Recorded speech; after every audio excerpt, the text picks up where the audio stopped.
दोस्तों, क्या होता है जब एक एसएसपी साहब ड्राइवर बनकर रात के 2 बजे थाने पहुंचते हैं? जो देखा उन्होंने, वो पूरे सिस्टम को हिला देने वाला था। एक ऐसी रात जब चांद भी शर्म से छुप गया था। उस वक्त एक टैक्सी चालक अपनी गाड़ी लेकर शहर की सुनसान सड़कों पर दौड़ रहा था। रात के 2:30 बजे थे जब उसके फोन की घंटी बजी। दूसरी तरफ से एक औरत की रुंधी हुई आवाज आई। भैया, मुझे पुलिस स्टेशन ले चलो। मेरे बेटे को कुछ हो गया है। बहुत जरूरी है। आवाज में इतना दर्द था कि किसी का भी दिल पसीज जाए। ड्राइवर ने तुरंत हां कर दी, लेकिन जब उस औरत ने पता बताया, रामगढ़ थाना, तो ड्राइवर के चेहरे पर एक अजीब सी गंभीरता आ गई। रामगढ़ थाना, वही जगह जिसका नाम सुनते ही लोग कांप जाते थे। 15 मिनट बाद एक मध्यम आयु की औरत गाड़ी में बैठी। उसकी आंखें लाल थीं, चेहरे पर डर और बेबसी साफ झलक रही थी। भैया, जल्दी चलिए। पता नहीं मेरे बच्चे के साथ क्या हो रहा होगा। गाड़ी चलते वक्त ड्राइवर ने शीशे में उस औरत को देखा। फिर धीमी आवाज में पूछा, मैडम, क्या हुआ था? औरत फूट फूट कर रोने लगी। साहब, मेरे बेटे को बिना किसी गुनाह के पकड़ लिया। कह रहे हैं 50 मिलियन रुपए दो वरना जेल में सड़ेगा। ड्राइवर का हाथ स्टीयरिंग पर कस गया। पीछे से देखने वाले को लगता कि यह एक आम टैक्सी चालक है, लेकिन रियर व्यू मिरर में दिखने वाली उसकी आंखें, वे आंखें किसी साधारण ड्राइवर की नहीं थीं। उनमें एक अजीब सा तीखापन था, जैसे वे हर चीज को बहुत गौर से देख रही हों। मैडम, आप फिक्र मत करिए, आज सब कुछ ठीक हो जाएगा। उसकी आवाज में एक अजीब सा भरोसा था। ऐसा भरोसा जो आम तौर पर एक टैक्सी ड्राइवर की आवाज में नहीं होता। दोस्तों, अगर आप चाहते हैं कि ऐसे सच सामने आए, तो इस वीडियो को लाइक करिए और कमेंट में बताइए कि आप कहां से देख रहे हैं। आपका सपोर्ट ही हमारे हौसले बढ़ाता है। अब आगे जो होने वाला था, वो इतना चौंकाने वाला था कि पूरा थाना हिल जाएगा। रामगढ़ थाना, यह नाम सुनते ही इलाके के लोगों की रूह कांप जाती थी। यहां कानून नहीं, दरोगा विक्रम सिंह का राज चलता था। पिछले 5 सालों से इस थाने की कमान संभालने वाला यह शख्स अपने आप को भगवान समझता था। विक्रम सिंह का काम करने का तरीका बिल्कुल अलग था। कोई भी व्यक्ति अगर उसके थाने में शिकायत लेकर आता, तो पहले पैसे मांगे जाते। बिना रिश्वत के एफआईआर तक नहीं लिखी जाती थी। गरीब किसान हो या मजदूर, सबसे पहले पैसे की बात होती थी। अरे ओ, यहां कोई फ्री में काम नहीं होता। कई हजार रुपए लेकर आ, तब एफआईआर लिखेंगे। यह उसका मुहजबानी जवाब था। और अगर कोई पैसे देने से मना कर देता, तो उस पर उल्टा झूठा केस लाद दिया जाता था। थाने में एक अलग ही माहौल था। दीवारों पर गांधी जी और संविधान की तस्वीरें लगी थीं, लेकिन हकीकत में यहां अन्याय का साम्राज्य था। रात के समय यह जगह और भी डरावनी हो जाती थी। शराब की बोतलें, जुए के पत्ते और रिश्वत के पैसे, यही थी इस थाने की असली तस्वीर। विक्रम सिंह के पास एक पूरा नेटवर्क था। स्थानीय नेताओं से लेकर ठेकेदारों तक, सबके साथ उसकी सेटिंग थी। कोई भी व्यक्ति अगर उसके खिलाफ आवाज उठाता, तो उसे कुचल दिया जाता था।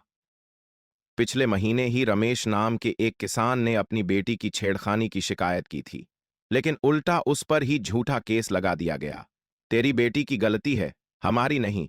अब 20,000 दे वरना जेल में सड़ेगा। सावित्री देवी भी इसी तरह की एक पीड़ित मां थी। उसका 20 साल का बेटा राहुल एक छोटी सी दुकान चलाता था। कल शाम को विक्रम सिंह के आदमी आए और राहुल को नशे के केस में पकड़ लिया। हालांकि राफल ने कभी नशा नहीं किया था, लेकिन झूठे गवाह और फर्जी सबूत तैयार कर दिए गए। 50,000 रुपए दे दो, वरना तुम्हारा बेटा अंदर ही मर जाएगा। यह धमकी सुनकर सावित्री देवी का दिल बैठ गया था। उसके पास इतने पैसे कहां से आते? पति की मौत के बाद वह मुश्किल से घर चला रही थी। टैक्सी में बैठे बैठे वो अपनी पूरी कहानी ड्राइवर को सुना रही थी। भैया, मैं बहुत गरीब हूं। मेरे पास 50,000 रुपए कहां से आएंगे? लेकिन मेरा बेटा बेकसूर है। उसकी आवाज में मां का दर्द साफ झलक रहा था।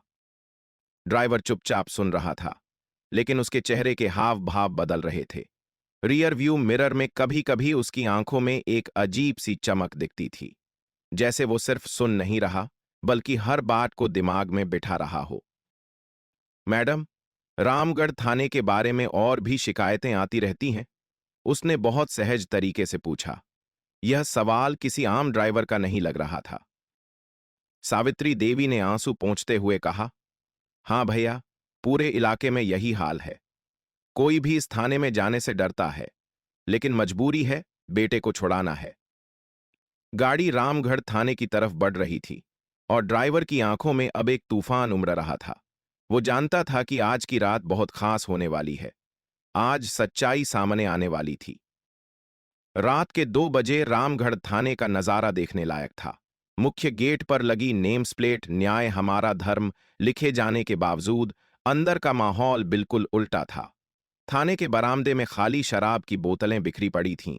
2 सिपाही दीवार के सहारे नशे में बेसुध पड़े थे। मुख्य हॉल से आ रही आवाजें किसी अदालत की नहीं, बल्कि जुए की अड्डेबाजी की लग रही थीं। ताश के पत्ते मेज पर फैले थे और बीच में रुपयों के नोट रखे थे। अरे यार, आज तो मेरी किस्मत ही खराब है, एक सिपाही चिल्लाया। लेकिन सबसे दुखदाई आवाज थाने के पिछले हिस्से से आ रही थी, लॉकअप से। वहां से किसी के रोने की आवाज साफ सुनाई दे रही थी। यह आवाज राहुल की थी, सावित्री देवी के बेटे की। ड्राइवर ने गाड़ी थाने के गेट के पास रोकी। सावित्री देवी उतरने लगी तो उसने कहा, मैडम, मैं भी साथ चलूंगा। रात का समय है, अकेले जाना ठीक नहीं। यह सुनकर सावित्री देवी को थोड़ा अजीब लगा। आमतौर पर टैक्सी ड्राइवर सिर्फ छोड़कर चले जाते हैं। नहीं भैया, आप यहीं रुकिए, थाने के अंदर पता नहीं क्या माजरा हो, सावित्री देवी ने कहा। लेकिन ड्राइवर की आंखों में एक अजीब सा दृढ़ संकल्प था।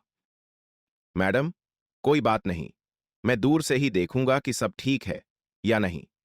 उसकी आवाज में एक अधिकारी जैसा अंदाज था, जो एक आम ड्राइवर में नहीं होता। थाने के अंदर दाखिल होते ही सावित्री देवी की आंखों में आंसू आ गए। उसके बेटे राहुल की हालत देखकर उसका दिल बैठ गया। लड़के के चेहरे पर मार के निशान थे, कपड़े फटे हुए थे। दरोगा विक्रम सिंह अपनी कुर्सी पर राजा की तरह बैठा था। उसके सामने विस्की का गिलास रखा था और मुंह से तंबाकू का रस टपक रहा था। अरे वाह, आ गई बुढ़िया, लाई 50 सरस? उसने बेशर्मी से पूछा। सावित्री देवी के पैर कांप रहे थे। साहब, मेरे पास इतने पैसे नहीं हैं। मैं गरीब औरत हूं, लेकिन मेरा बेटा बेकसूर है। बेकसूर? विक्रम सिंह हठाकर हंसा। यहां कोई बेकसूर नहीं होता। या तो पैसे दो, या फिर अपने बेटे को जेल में सड़ते देखो।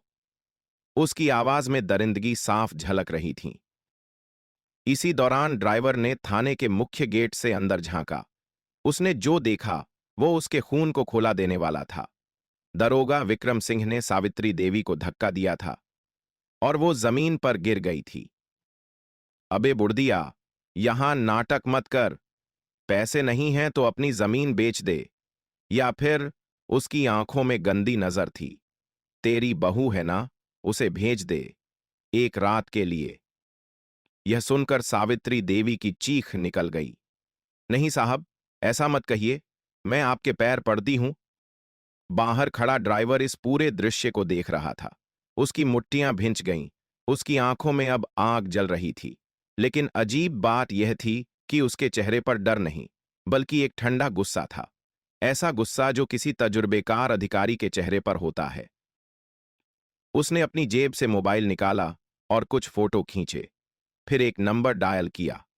हां, सब तैयार रखना, आज रात काम पूरा होगा। उसकी आवाज में अब वही अधिकार था जो किसी बड़े अफसर में होता है। थाने के अंदर हालात और बिगड़ रहे थे। दारोगा ने 2 सिपाहियों को इशारा किया। इस बुढ़िया को समझाओ, अगर सुबह तक पैसे नहीं आए तो लड़के को एनकाउंटर में मार देंगे। यह धमकी सुनकर सावित्री देवी बेहोश होकर गिर गई। ड्राइवर अब और चुप नहीं रह सकता था। उसने देखा था कि कैसे एक निर्दोष मां को प्रताड़ित किया जा रहा है। अब समय आ गया था कि वो अपनी असली पहचान दिखाए। धीरे धीरे वो थाने के अंदर दाखिल हुआ। उसके कदम बिल्कुल मजबूत थे, जैसे वो इस जगह का मालिक हो। उसकी आंखों में अब कोई डर नहीं था। रुकिए, यह गलत है। उसकी आवाज थाने की दीवारों से टकराकर गूंज उठी। दरोगा विक्रम सिंह और उसके साथी सिपाही अचानक से घूमकर देखने लगे। उन्होंने एक साधारण सा दिखने वाला ड्राइवर को थाने के अंदर खड़े देखा। पहले तो वे चौंके, फिर गुस्से से भर गए। अबे कौन है रे तू? यहां क्या कर रहा है? एक सिपाही गरज कर बोला। अंदर आने की इजाजत किसने दी तुझे? ड्राइवर बिल्कुल शांत था। उसके चेहरे पर कोई डर नहीं था। मैं इस मैडम को लेकर आया हूं। देख रहा हूं कि यहां बहुत गलत हो रहा है। दरोगा विक्रम सिंह ने उसे सिर से पैर तक देखा। फटी हुई शर्ट, पुराना पैंट और सिर पर कैप, बिल्कुल एक आम टैक्सी ड्राइवर जैसा दिख रहा था। अबे ड्राइवर, अपना काम कर, यहां हमारा मामला चल रहा है। लेकिन ड्राइवर की आंखें अब भी उस औरत पर टिकी थीं, जो बेहोश पड़ी थी। क्या यही है आपका कानून? एक मां को इस तरह प्रताड़ित करना? यह सुनकर दरोगा का गुस्सा सातवें आसमान पर पहुंच गया। तू कौन है बे? हमें सिखाने वाला? तेरी औकात क्या है? मैं सिर्फ एक आम इंसान हूं, ड्राइवर ने शांत आवाज में कहा, लेकिन गलत देखकर चुप नहीं रह सकता। उसकी आवाज में एक अजीब सा अधिकार था, जो आम तौर पर किसी ड्राइवर में नहीं होता। दरोगा ने दो सिपाहियों को इशारा किया। पकड़ो इसे, लगता है बहुत हीरो बनना है। सिपाही आगे बढ़े तो ड्राइवर ने अपना हाथ उठाया। ठहरिए, आप लोगों को पता है कि फॉल्स इंप्रिजनमेंट कितना बड़ा क्राइम है? उसने बिल्कुल कानूनी भाषा में कहा। यह सुनकर सभी चौंक गए। एक आम ड्राइवर को इतना कानून कैसे पता? विक्रम सिंह ने संदेह भरी नजरों से उसे देखा। अबे तू कोई वकील है क्या? इतना कानून कहां से पता? कानून हर नागरिक को पता होना चाहिए, ड्राइवर ने जवाब दिया। खासकर तब जब देखे कि पुलिस खुद कानून तोड़ रही है। इस बात पर दरोगा का गुस्सा और बढ़ गया। उसने खुद आगे बढ़कर ड्राइवर के गले का कॉलर पकड़ा। बहुत बड़े आदमी बनते हो, अब दिखाता हूं तुझे कि यहां कौन सा कानून चलता है। लेकिन अजीब बात यह थी कि ड्राइवर बिल्कुल भी घबराया नहीं। उसकी आंखों में अब भी वही ठंडा और मजबूत भाव था। आप जो कर रहे हैं, उसके लिए आपको जवाब देना पड़ेगा। किसको जवाब दूंगा? दरोगा हंसा। तुझे लगता है कोई मेरा कुछ बिगाड़ सकता है? मैं यहां राजा हूं। ड्राइवर ने धीरे से अपनी कैप उतारी। पहली बार उसका पूरा चेहरा दिखाई दिया। उसकी आंखों में अब एक अलग ही तेज था। राजा? यहां कोई राजा नहीं है। यहां सिर्फ कानून होना चाहिए। इसी दौरान सावित्री देवी को होश आ गया। उसने देखा कि ड्राइवर उसके लिए लड़ रहा है। नहीं भैया, इनसे मत उलझो, ये बहुत खतरनाक हैं। डरिए मत मैडम, ड्राइवर ने उसे आश्वासन दिया। आज सब कुछ ठीक हो जाएगा। उसकी आवाज में एक ऐसा भरोसा था, जैसे उसके पास कोई शक्ति हो। दरोगा विक्रम सिंह अब पूरी तरह आग बबूला हो गया था। अबे सिपाहियों, इसे मारो, होश ठिकाने आ जाएंगे। तीन सिपाही लाठी लेकर आगे बढ़े। लेकिन ड्राइवर हिला तक नहीं। वो शांति से खड़ा रहा। आप सब रुकिए, मैं आपको आखिरी बार चेतावनी दे रहा हूं। चेतावनी? दरोगा ठहाका मारकर हंसा। तू मुझे चेतावनी दे रहा है? तू जानता है मैं कौन हूं? हां, मैं जानता हूं आप कौन हैं, ड्राइवर ने धीरे से कहा। लेकिन क्या आप जानते हैं कि मैं कौन हूं? यह सुनकर दरोगा थोड़ा चौंका। उसने ड्राइवर को फिर से ध्यान से देखा। उसके बोलने का तरीका, उसका आत्मविश्वास और सबसे बढ़कर उसकी आंखों में दिख रहा, यह सब एक आम ड्राइवर में नहीं होता। तू कौन है? विक्रम सिंह ने थोड़ी सी घबराहट के साथ पूछा। ड्राइवर मुस्कुराया। उसकी मुस्कान में अब एक रहस्य था। अभी पता चल जाएगा। उसने अपनी जेब से धीरे धीरे कुछ निकालना शुरू किया। सारे सिपाही उत्सुकता से देख रहे थे। दरोगा का दिल तेजी से धड़कने लगा था। कहीं कोई बड़ी गलती तो नहीं हो गई? ड्राइवर की आंखों में अब एक तूफान था। आज रात पूरी तरह बदलने वाली थी। ड्राइवर ने धीरे धीरे अपनी जेब से एक चमकता हुआ कार्ड निकाला। पहले उसने अपनी कैप पूरी तरह उतार दी, फिर गले से लपेटा हुआ गमछा भी हटा दिया। अचानक पूरे थाने में एक अजीब सी खामोशी छा गई। मैं एसएसपी अजय कुमार हूं, इस जिले का। उसकी आवाज अब बिल्कुल अलग थी, अधिकार से भरपूर, गंभीर और दबदबे वाली। धड़ाम। यह सुनते ही दरोगा विक्रम सिंह के हाथ से व्हिस्की का गिलास छूटकर जमीन पर गिर गया। कांच के टुकड़े चारों तरफ बिखर गए, बिल्कुल उसके सपनों की तरह। सर, सर, यह। विक्रम सिंह की जुबान लड़खड़ाने लगी। उसका चेहरा एकदम सफेद पड़ गया था, जैसे किसी ने उसके शरीर से खून निकाल लिया हो। बाकी सिपाही भी हक्के बक्के खड़े थे, जो लाठी लेकर मारने आए थे। वे अब उनके हाथों से फिसलकर गिर गई थीं। सबकी आंखें फटी की फटी रह गई थीं। आप आप वाकई एसएसपी साहब हैं? एक सिपाही ने कांपते हुए पूछा। एसएसपी अजय कुमार ने अपना आईडी कार्ड सबके सामने दिखाया। उसकी तस्वीर, नाम और सारी जानकारी साफ दिख रही थी।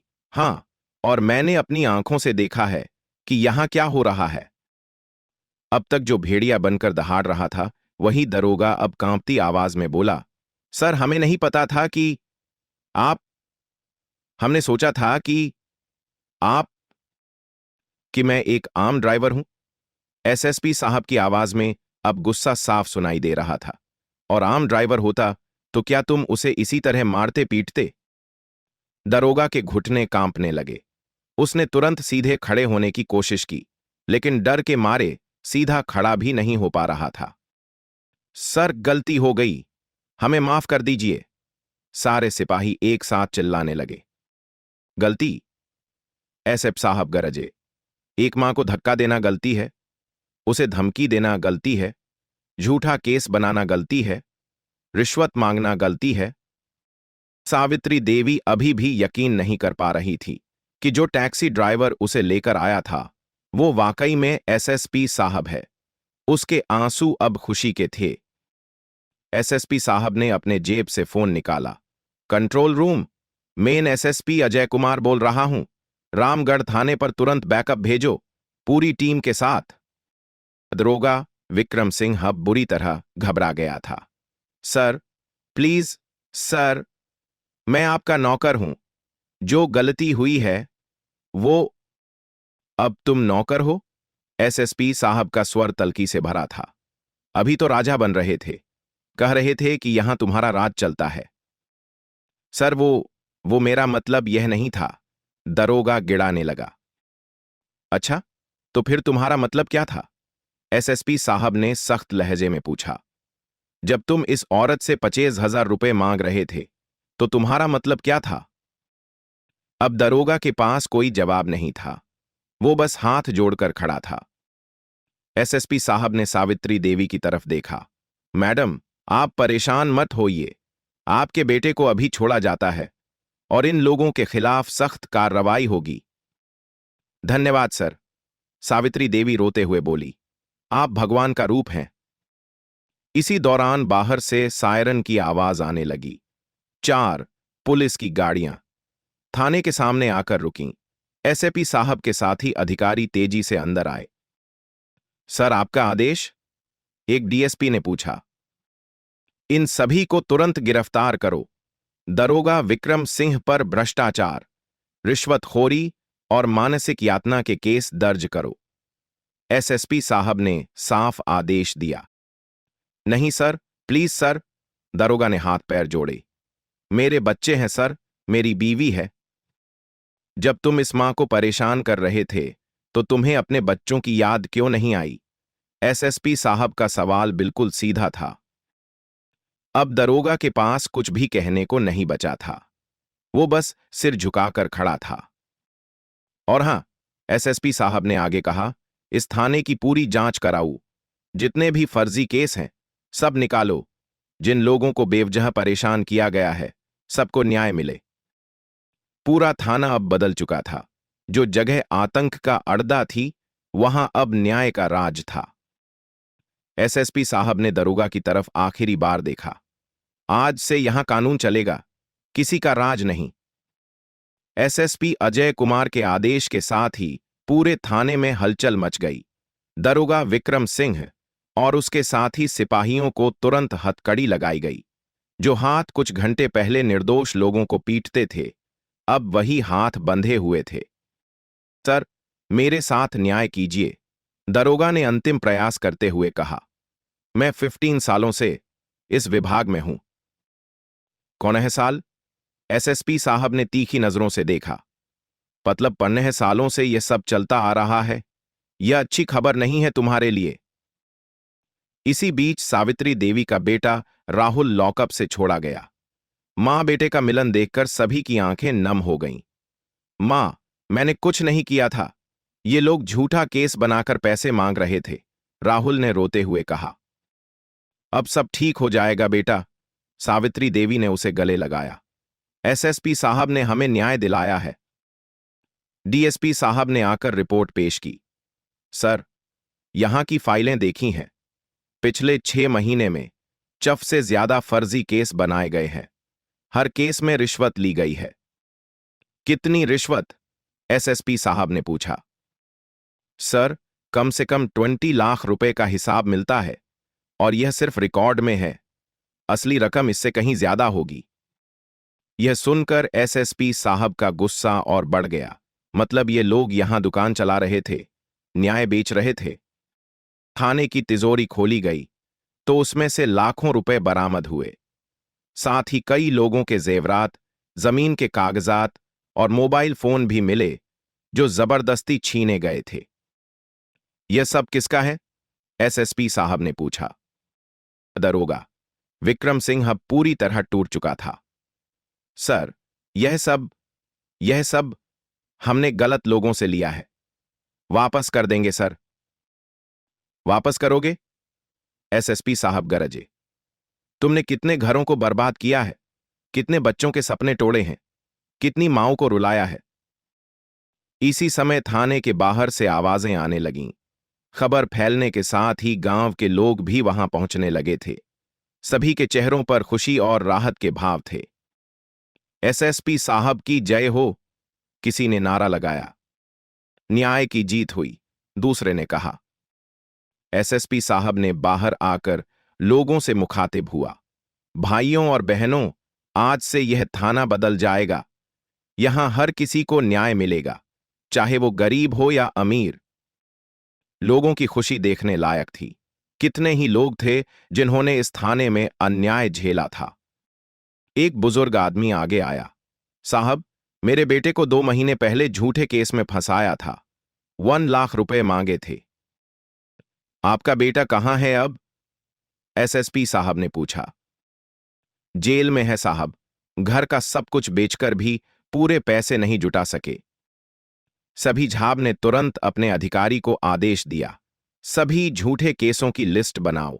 कल तक सभी निर्दोष लोगों को छोड़ा जाए। एक औरत आगे आई। साहब, इन लोगों ने मेरे पति की जमीन के कागज छीन लिए थे। कहते थे 50 गो दो तो वापस करेंगे। आपके कागज मिल जाएंगे, एसएसपी साहब ने आश्वासन दिया। यहां से जो भी गलत तरीके से छीना गया है, सब वापस होगा। रात के 4 बजे तक पूरी कार्रवाई चलती रही। दरोगा विक्रम सिंह और उसके 6 साथियों को गिरफ्तार कर लिया गया। उन पर भ्रष्टाचार, फर्जी केस बनाने, रिश्वतखोरी और मानसिक उत्पीड़न के गंभीर आरोप लगाए गए। एसएसपी साहब ने मीडिया के सामने बयान दिया। आज रात मैंने एक ड्राइवर बनकर देखा कि हमारे सिस्टम में क्या खराबी है। यह सिर्फ एक थाना नहीं, यह पूरी व्यवस्था की समस्या है। लेकिन अब यह सब बदलेगा। सर, आपने यह तरीका क्यों अपनाया? एक पत्रकार ने पूछा। क्योंकि सच जानने का यही एक तरीका था, एसएसपी साहब ने जवाब दिया। अगर मैं एसएसपी बनकर आता तो मुझे वो दिखाया जाता जो दिखाना चाहते। लेकिन एक आम आदमी बनकर मैंने देखा कि असली हकीकत क्या है। सुबह होते होते पूरी खबर फैल गई। एसएसपी साहब की इस बहादुरी की चर्चा पूरे राज्य में होने लगी। सावित्री देवी ने आखिर में एसएसपी साहब के पैर छुए। साहब, आज आपने हमारा घर बचाया है। आप हमारे लिए भगवान से कम नहीं। एसएसपी साहब ने उसे सहारा दिया। मैडम, यह मेरा फर्ज था। अब कोई भी आपको परेशान नहीं करेगा। रामगढ़ थाने में अब नया सूरज उगा था। न्याय की जीत हुई थी। आज से 2 महीने बाद की बात है। रामगढ़ थाना अब पहचाना ही नहीं जाता। जहां पहले लोग डर कर आते थे, अब वही लोग भरोसे के साथ न्याय मांगने आते हैं। दरोगा विक्रम सिंह की जगह एक ईमानदार अधिकारी राजेश शर्मा को नियुक्त किया गया है। दरोगा विक्रम सिंह को 7 साल की सजा हुई है। उसके साथ के सभी भ्रष्ट सिपाहियों को भी अलग अलग सजाएं मिली हैं। पूरे 20 लाख रुपए की संपत्ति जब्त कर लोगों को वापस की गई है। सावित्री देवी का बेटा राहुल अब एक छोटा व्यापार चलाता है। उसका सपना है कि वो एक दिन पुलिस में भर्ती होकर समाज की सेवा करे। मैं एसएसपी साहब जैसा बनना चाहता हूं, मां, वो अक्सर कहता है। एसएसपी अजय कुमार की इस घटना को देश भर में सराहा गया। उन्हें राष्ट्रपति वीरता पुरस्कार से भी नवाजा गया। लेकिन उनके लिए सबसे बड़ा पुरस्कार यह है कि अब लोगों का पुलिस पर भरोसा वापस आया है। मेरा मकसद यह नहीं था कि मुझे कोई पुरस्कार मिले, एसएसपी साहब ने एक इंटरव्यू में कहा। मेरा मकसद यह था कि लोगों को न्याय मिले। जब एक मां मुझसे कहती है कि अब वो निडर होकर थाने आ सकती है, तब मुझे लगता है कि मेरा काम सफल हुआ है। अब रामगढ़ थाने में एक नई व्यवस्था है। हर शिकायत पर तुरंत कार्रवाई होती है। कोई रिश्वत नहीं ली जाती। हर केस का रिकॉर्ड रखा जाता है और मासिक रिव्यू होता है। थाने की दीवार पर अब एक नया पोस्टर लगा है। यहां सिर्फ न्याय बिकता है, और वो भी मुफ्त में। यह एसएसपी साहब का आइडिया था। पिछले हफ्ते एक छोटी बच्ची अपनी मां के साथ थाने आई थी। उसने नए दरोगा राजेश शर्मा से पूछा, अंकल, क्या यहां अब डरने की जरूरत नहीं है? बिल्कुल नहीं बेटी, राजेश शर्मा ने मुस्कुराते हुए कहा। यहां तुम्हारी और तुम्हारे परिवार की सुरक्षा है। यह घटना हमें सिखाती है कि बदलाव हमेशा ऊपर से नहीं आता। कभी कभी एक ईमानदार इंसान को खुद मैदान में उतरना पड़ता है।